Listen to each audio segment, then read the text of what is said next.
Selamat pagi, bersama saya, Cindy Raja. Mari awali aktivitas dan pelayanan Anda melalui renungan pagi bersama Allah di waktu fajar. Dengan doa dan bimbingan darinya, kita dapat diyakinkan bahwa pada hari yang mulia itu, ketika Yesus kembali untuk mengklaim miliknya, bahwa kita akan menunggunya di sana dengan tangan terbuka dan disambut ke hadiratnya yang kekal. Ditulis oleh Ellen G. White bersama Pendeta Denny Kanajo. Selamat mendengarkan. Shalom, selamat pagi para pendengar yang diberkati oleh Tuhan dimanapun Anda berada saat ini. Kita akan sama-sama mendengarkan firman Tuhan melalui audio renungan pagi pada tanggal 14 Mei 2022 dengan judul Pertobatan Yakub. Sebelum kita melanjutkan bacaan renungan kita pada pagi hari ini, kembali saya mengajak semua para pendengar yang setia untuk berdoa bersama-sama. Bapa kami yang bersemayam di dalam takhta kerajaan sorga, terima kasih Tuhan oleh karena kasih dan rahmat-Mu begitu besar bagi hidup dan kehidupan kami, lebih khusus panjang malam di dalam tidur kami. Hingga tiba di pagi hari ini kami dibangunkan dengan tubuh sehat dan segar. Sebelum kami melakukan segala tugas pelayanan pekerjaan kami sepanjang hari ini, kami rindu untuk belajar mendengarkan firman Tuhan. Curahkanlah kepada kami masing-masing kuasa Roh Kudus-Mu untuk kami mengerti dan kami dapat mempraktekannya di dalam kehidupan kami. Terima kasih Tuhan Yesus, ampuni kami Bapa, karena kami sudah berdoa hanya di dalam nama Tuhan dan Juru Selamat kami. Amin. Ayat inti kita terambil di dalam Hosea 12 ayat yang ke-5 dan ayat yang ke-6. Demikian firman Tuhan. Ia bergumul dengan malaikat dan menang. Ia menangis dan memohon belas kasihan kepadanya. Di Betel ia bertemu dengan dia, dan di sanalah dia berfirman kepadanya, yakni Tuhan Allah semesta alam, Tuhan namanya. Mari kita ikuti penjelasannya. Yakub bergumul dengan malaikat dan menang. Melalui kerendahan hati, pertobatan dan penyerahan diri, manusia yang berdosa ini telah menang terhadap pemerintah sorga. Ia meneguhkan pegangannya terhadap janji-janji Allah, dan hati dari kasih yang tidak terbatas itu tidak dapat menolak permohonan orang yang berdosa itu. Disalin dari buku Alfa dan Omega, jilid 1, halaman 228. Namun demikian, sejarah hidup Yakub adalah satu jaminan bahwa Allah tidak akan membiarkan begitu saja orang-orang yang telah ditipu ke dalam dosa, tetapi telah kembali kepadanya dengan pertobatan yang sejati. Adalah dengan penyerahan diri dan iman yang teguh bahwa Yakub telah memperoleh apa yang ia telah gagal untuk memperolehnya dengan cara bergumul di dalam kekuatannya sendiri. Dengan demikian Allah telah mengajar hamba-Nya bahwa hanya kuasa dan anugerah ilahi saja yang dapat memberikan berkat yang diasah, dan anugerah ilahi saja yang dapat memberikan berkat yang diinginkannya itu. Demikian pula akan jadi dengan mereka yang hidup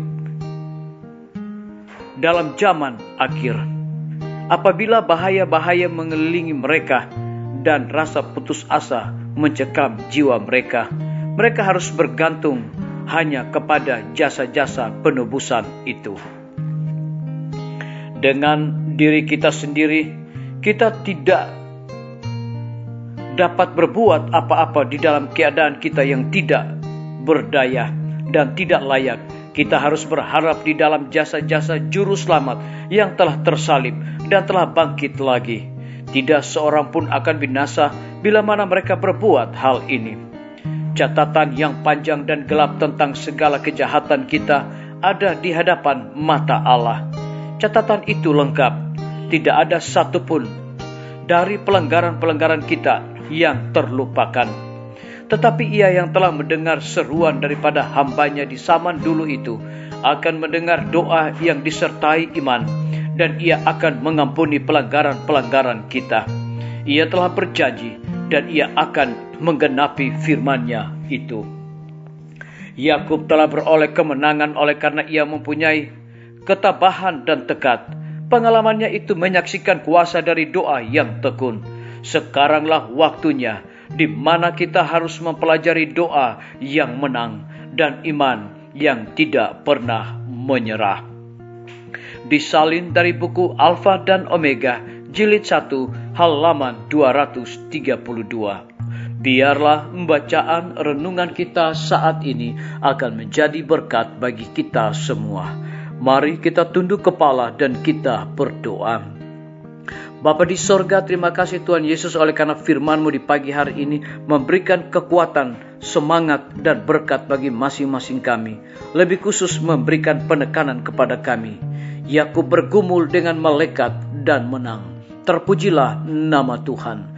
Pada pagi hari ini hamba berdoa untuk pemerintah kami. Tuhan memberkati Bapak Presiden bersama Wakil Presiden, para menteri dan seluruh stafnya, Bapak Gubernur bersama Wakil, Bapak Wali Kota bersama Wakil, Bapak Bupati bersama Wakil, Camat dan seluruh stafnya, Kepala Desa, Lurah, RT, RW, dimanapun mereka berada saat ini. Mereka sangat membutuhkan pertolongan kuasa Tuhan yang ajaib.